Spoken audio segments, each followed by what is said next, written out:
Sebelum kita bermain-main dengan Vloggeritham atau nanti yang gagal menginstal Vloggeritham harus menggunakan AnyDesk berpasangan dengan temannya, kita bahas lebih dulu seperti apa kuliah kita nanti. Kuliah yang diberi label atau diberi nama algoritma dan struktur data. Ada pepatah mengatakan bahwa tak kenal maka tak sayang.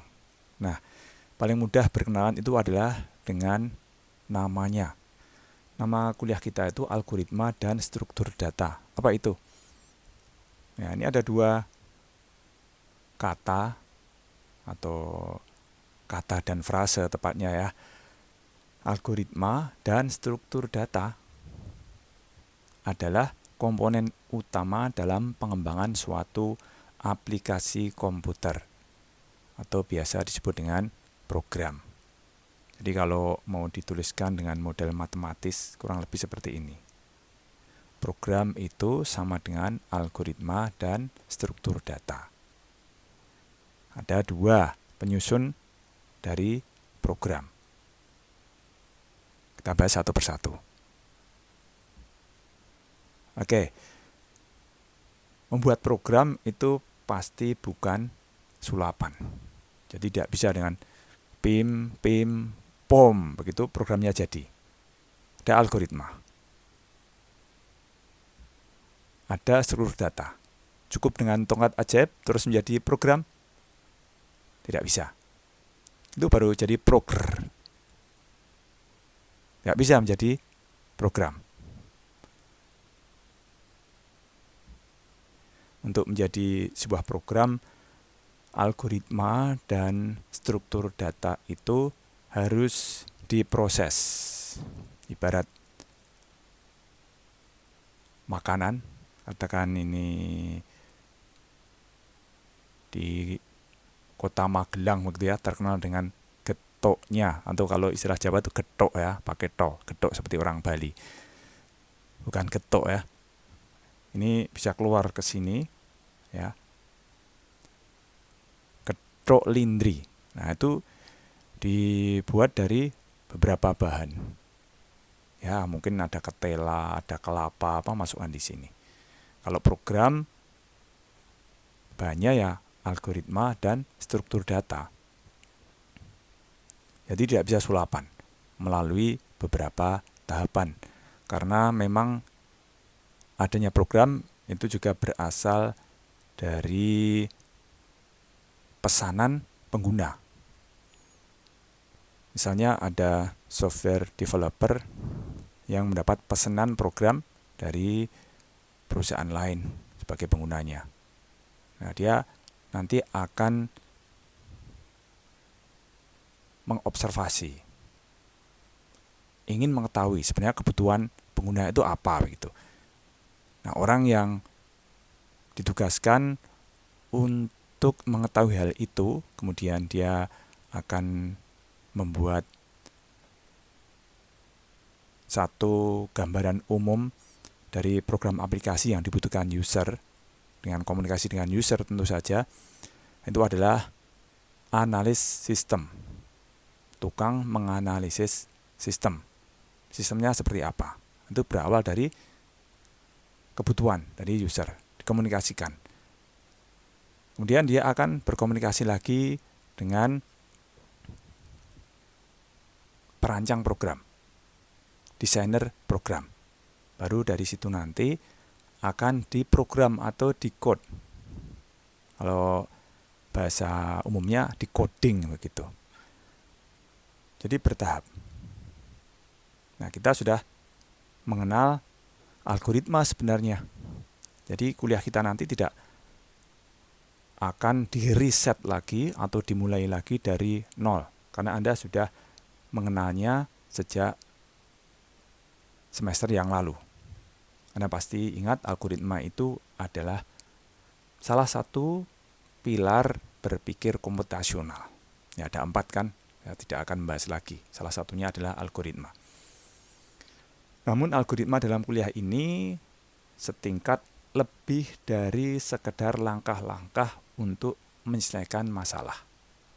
Jadi lebih dari itu, karena kita sudah tahu langkah-langkah untuk menyelesaikan masalah itu di semester yang lalu.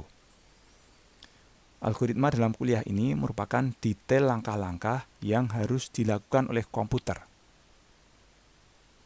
Sudah detail, jadi sudah dekat dengan dunia komputer. Kalau semester yang lalu, sebenarnya kita baru belajar logikanya, logika pemrograman. Kita tertolong dengan adanya Python yang bisa memfasilitasi bayangan kita tentang logika pemrograman. Jadi sebenarnya kita kemarin belum belajar secara khusus mengenai Python-nya itu sendiri. Yang kita pelajari baru sekedar computational thinking dan logika pemrograman. Nah, kalau sekarang algoritma yang akan kita bahas ini sudah lebih fokus lagi, sudah lebih dekat dengan komputer. Atau boleh dikatakan algoritma yang sudah mendekati kode dalam bahasa pemrograman tertentu. Atau sering disebut dengan pseudocode. Jadi bukan code. Jadi sebenarnya tidak ada sintak yang mewajibkan harus ini itu, namanya juga pseudo. Semi gitu ya, setengah antara algoritma yang ditulis dalam bahasa sehari-hari dengan kode dalam bahasa pemrograman. Bahkan bisa jadi nanti bentuk dari algoritma kita sudah dalam bahasa pemrograman. Nanti yang akan kita pakai adalah bahasa Java.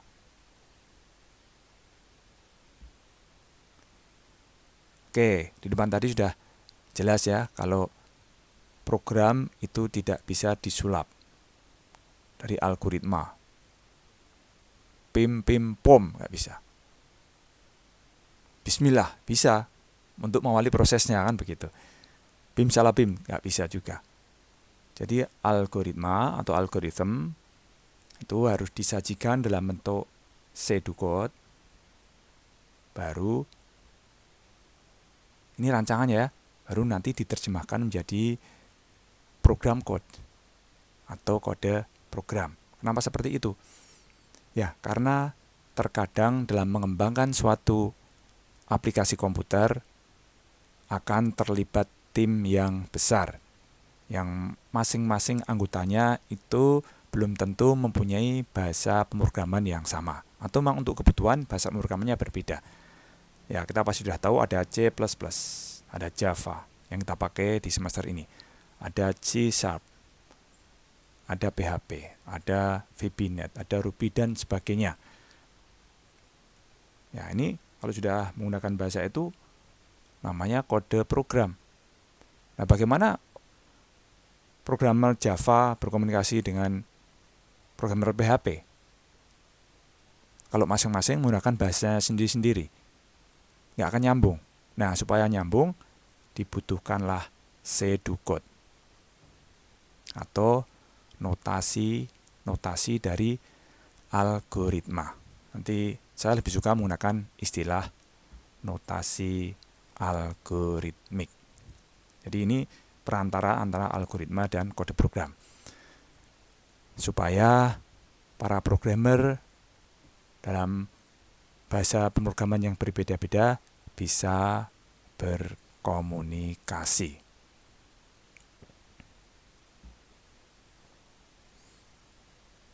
Ingin dapat bayangan seperti apa notasi algoritmik? Nah, kita tadi sudah berkenalan dengan Flowgorithm, sudah menginstalnya. Kita harus menginstal Flowgorithm dari masternya yang ada di website ini. Sebenarnya Flowgorithm ini juga notasi algoritmik, tapi saya beri tanda petik. Kenapa? Karena notasi itu dalam dunia sehari-hari bayangannya itu pasti berupa teks-teks gitu ya. Nah, tapi ini saya beri tanda petik karena bentuknya visual. Atau boleh dikatakan ini merupakan representasi algoritma secara visual, bukan sekedar diagram alir atau flowchart. Bahkan Flowgorithm ini nanti bisa di-run, bisa dijalankan, sehingga mirip seperti program aplikasi yang sebenarnya. Oke, kita sudah kenal diagram alir. Kita juga akan berkenalan dengan flogoritm. Jika diagram alir adalah bahasa universal algoritma, dari level user, pemrogram sampai analis sistem, ya ini terlibat banyak orang sebenarnya ya, tidak hanya sebatas 3 orang ini atau 3 aktor ini ya, sebenarnya ada desainer program, ada lagi software tester dan sebagainya. Nah, ini singkat cerita aja, maka ada istilah sampai. Universal ya, jadi semua paham. Orang biasa yang mesin program itu juga bisa paham diagram alir. Tetapi untuk notasi algoritmik, ini seperti ilustrasi di depan tadi, adalah bahasa universalnya para pemrogram lintas bahasa pemrograman. Sehingga kalau mereka berkomunikasi cukup dengan notasi algoritmik ini, sehingga proyeknya atau program aplikasinya yang dikeroyok rame-rame itu bisa dikembangkan. Seperti halnya diagram alir yang banyak versinya. Notasi algoritmik juga banyak versinya. Informatika UI memilih notasi algoritmik versi Ibu Inge dari ITB. Nanti kita sebut saja sebagai versi ITB, begitu. Jadi sebenarnya tidak harus menggunakan versi itu. Kesepakatan dari para programmer itu mau membuat notasi algoritmiknya seperti apa. Yang jelas dia harus bisa mewakili bentuk desain dari bahasa-bahasa pemrograman yang terlibat di situ. Bisa jadi satu bahasa pemrograman dengan yang lain akan sama cara merepresentasikan kode-kode programnya, walaupun bahasanya berbeda. Tapi ada juga yang di satu sisi ada yang bisa, sisi yang lain tidak bisa. Nanti akan ada contohnya, misalnya parameter dalam satu fungsi atau prosedur. Parameter, ingat ya, yang ada di dalam kurung. Itu ada bahasa pemrograman tertentu yang hanya kenal parameter output. Tapi ada juga yang bisa merepresentasikan atau mengimplementasikan parameter input dan output sekaligus. Nah, ini ciri khas masing-masing dari bahasa pemrograman yang bisa berbeda-beda. Ya, ini ada kurungnya karena nanti ada sesi tersendiri, prakteknya begitu. Oke, sekarang alasannya kenapa kita memilih notasi algoritmik ITB. Yang pertama, notasi ini mampu menjembatani keragaman dan kompleksitas bahasa pemrograman. Tadi sudah dikatakan juga ya, kalau notasi ini merupakan rangkuman hampir semua konsep pemrograman prosedural. Nanti kita jelaskan tersendiri apa itu pemrograman prosedural. Sehingga dapat diterima sebagai bahasa komunikasi para pemrogram dengan berbagai macam bahasa pemrograman. Ya, apa gunanya kita menggunakan satu bahasa tapi tidak bisa dipahami di bahasa yang lain, ya kan susah. Jadi kalau bisa bahasa yang dipakai itu bahasa yang merangkum semuanya, maksudnya begitu.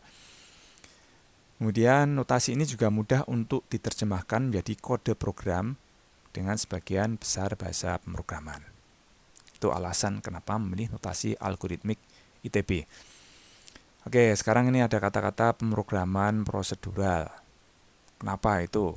Ya karena ada pendekatan pemrograman yang lain. Kalau yang prosedural itu artinya pendekatan pemrograman dengan mengembangkan program yang tersusun dari perintah-perintah dalam suatu urutan. Prosedural di sini urutan begitu ya. Jadi perintah-perintahnya itu sudah disusun secara urut dalam bentuk algoritma. Itulah kenapa pendekatan pemrograman ini disebut dengan prosedural. Ada lagi misalnya pendekatan pemrograman yang lain yaitu object oriented programming. Misalnya ini yang dipakai dalam kuliah FPA, Fundament Pengembangan Aplikasi. Oke, algoritma sudah. Sekarang struktur data. Secara mudah, struktur data adalah susunan data dalam memori komputer. Kuliah ini bertujuan untuk mempelajari bagaimana susunan data yang tepat dari suatu masalah agar data dapat disimpan, diurutkan, ditelusuri, atau diproses dengan efektif, baik dari segi kecepatan maupun dari segi ruang penyimpanan. Struktur data yang tepat memungkinkan program berjalan lebih cepat dan membutuhkan lebih hemat ruang penyimpanan. Ini ada ilustrasi. Ilustrasi yang menggambarkan pentingnya representasi dari data. Ya, analogi dari seluruh data, katakan begitu ya. Berapa harga 3 buku yang masing-masing harganya itu 500-an. Terpaksa menggunakan 2 kata harga di satu kalimat ya. Berapa harga 3 buku 500-an? 3 tapi 500-an. Sekarang bukan masalah, tapi zaman dulu itu masalah. Zaman Romawi dulu ya. 3 dan 500 itu keduanya dapat disajikan dengan angka Romawi. Nah, 3 seperti ini kan. Ini kalau orang yang tidak tahu angka Arab atau buta huruf katakan itu ya, ini sangat membantu.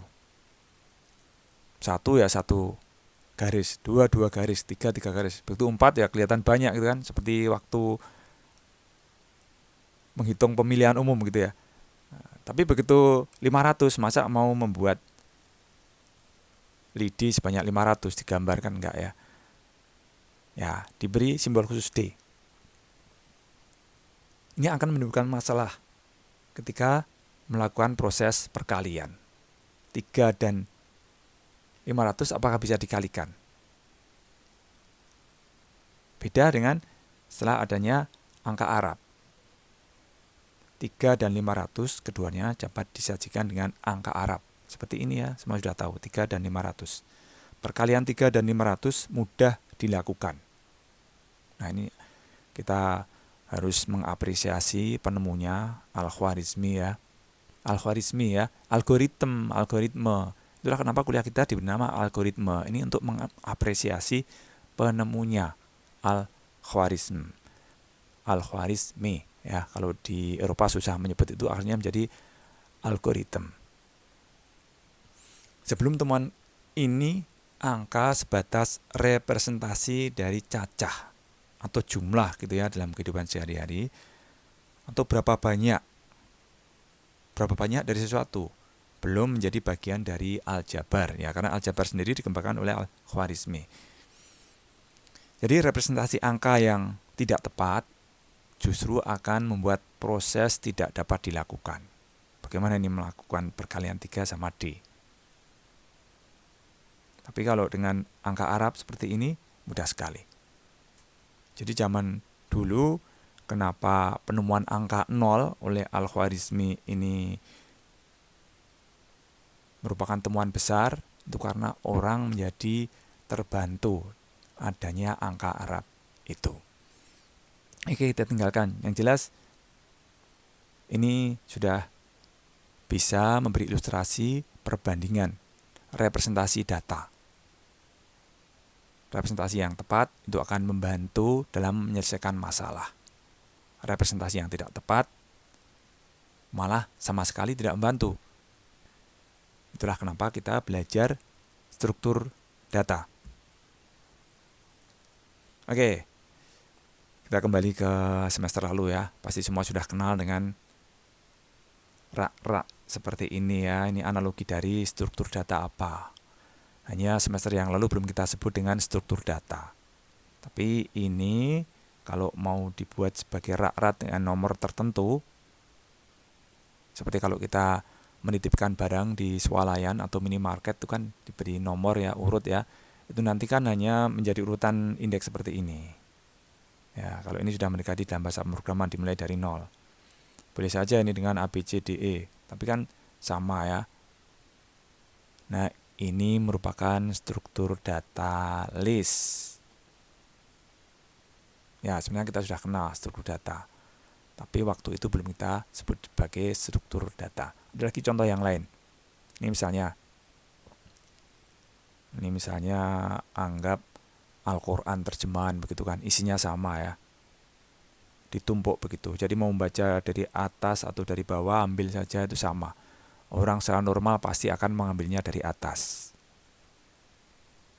Ya, ilustrasinya seperti ini. Dulu atau tadi, pokoknya ketika belum ada buku-buku ini, belum ada kitab ini, Al-Quran ini, kosong ya kan, seperti ini. Begitu ada satu yang menyimpan ke situ, taruh di sini. Itu namanya push, nge-push. Ada lagi ditumpuk gitu ya, tumpuk terus begitu. Nanti kalau ambil ya sudah, ini diambil. Kebalikan dari push adalah pop. Struktur data apa itu? Nah, itu adalah struktur data stack atau tumpukan. Ada lagi yang seperti ini, ya, orang mengantre. Orang mengantre yang belakangan nih bosen gitu kan. Tapi haknya sama ini, mau tidak mau ya harus urut dari siapa yang duluan antre. Nah, jelas ini namanya antrean. Antrean ya istilahnya seperti ini, queue. Terus ada lagi misalnya untuk membuat ruang keadaan dari permainan congklak ini misalnya. Ini bisa dimodelkan datanya ya, sehingga nanti bisa dibuatkan program aplikasinya kalau semua kemungkinan dari satu langkah disajikan. Kemudian nilainya dibanding-bandingkan. Ya kan? Di sawah ini ya, yang di sini nomor 7 sama yang di sawah sana, antara punya lawan dengan punya kita dibandingkan. Mana yang lebih bagus, itu yang dipilih begitu kan. Kalau ini nanti terus dibalas apa sama dia, dapatnya berapa, dia dapat berapa. Kalau ini dibalas sama dia dengan semua kemungkinan, lawannya dapat berapa, kita dapat berapa. Kalau semua kemungkinan diwujudkan, kemudian dicari langkah yang terbaik, itu akan menjadi satu program aplikasi komputer, game congklak. Nah, data-data dari permainan congklak ini akan tersusun sebagai pohon atau tree. Ini hanya satu cabang aja ya. Misalnya cabang yang di sini, kalau ini nomor 14 ini diambil, kemudian diputar ke sana. Nanti jatuhnya kemana? Di sini misalnya. Berhenti kalau misalnya ini 0. Kalau tidak 0 ya terus jalan gitu sampai satu saat berhenti. Nah, ketika berhenti, lawan juga bisa memilih ada berapa kemungkinan. Kalau lubangnya ini ada buahnya, bisa diambil gitu ya, ada biji-bijinya atau ada kelereng atau kerikilnya bisa diambil. Tapi kalau tidak bisa diambil. Nah, semua kemungkinan dibuat. Ini contoh kalau ini tidak bisa diambil, ini kalau bisa diambil begitu ya. Tapi semuanya diwujudkan begitu. Nah, ketika membuat program pasti akan ada levelnya. Level paling rendah sampai level paling tinggi. Itu asalnya dari mana? Itu asalnya dari penelusuran pohon-pohon itu. Ya, kalau kita mikir kan terbatas otak kita. Tapi kalau dengan komputer makin besar RAM-nya misalnya, maka dia bisa mengumpulkan kombinasi yang lebih banyak lagi. Oke, ada contoh yang lain lagi. Misalnya ini rute penerbangan, begitu kan. Ini bukan iklan gitu ya, kalau ada gambar pesawatnya kebetulan saja di capture begitu. Nah, ini bisa diwujudkan dalam bentuk struktur data juga. Apa itu? Nah, seperti ini seperti jaringan begitu kan, jaringan lalu lintas atau istilahnya adalah graph. Nah, itu adalah perkenalan kita dengan kuliah algoritma dan struktur data. Nanti kita lanjutkan dengan sesi praktek untuk pemanasan menggunakan Flowgoritham.